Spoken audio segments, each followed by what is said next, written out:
Nananawagan ng isang anti-corruption group na itigil na ang investigasyon ng Independent Commission for Infrastructure. Hirit ng grupong Artikulo 11, bumuo na lang ng People's Tribunal.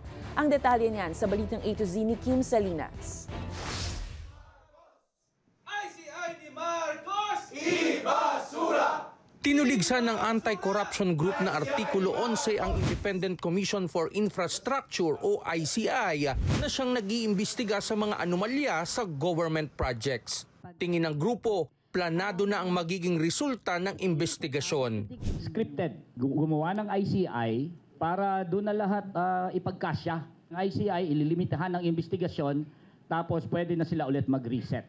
Mag-reset na ang ating corrupt at kawatan na gobyerno, meron na silang ilalaglag na mga sacrificial lamb, tuloy ang ligaya. Ang grupong Artikulo 11 ay batay sa probisyon sa saligang batas ukol sa accountability ng public officials. Duda naman ng ilang kasapi ng grupo na may mapaparusahan batay sa resulta ng ICI investigation. Ito'y sarswela, ito'y walang patutunguhan at hindi pananagutin yung nagpakana ng korupsyon na nangyayari ngayon. Walang balyenang makukulong, walang balyenang mapapanagot. Isinusulong ng grupo ang People's Tribunal, bagamat walang probisyon sa batas o sa judicial system ng bansa para sa tinatawag na People's Tribunal, hirit ng grupo, dapat taong bayan ang mag-imbestiga sa mga anomalya. Merong specific na kakayanan para sa investigasyon.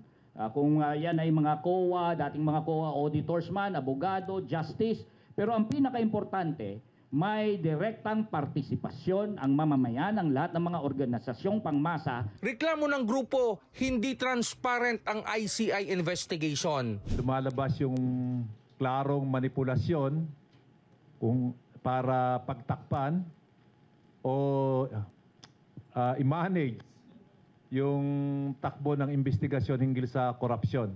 Ayon sa grupo, patuloy na nakabantay ang taong bayan sa issue. Lalabas at lalabas kami sa mga darating na Biyernes, sa mga darating na kilusang masa, saan sa buong bansa, and syempre all the way to November 30. Kaya nananawagan kami na sana panagutin, ikulong at tuldukan na itong corruption na issue na to. Giit ng Artikulo 11, tuloy-tuloy ang kanilang mga kilos protesta upang mapanagot ang mga nasa likod ng katiwalian. Para sa Balitang A to Z, Kim Salinas.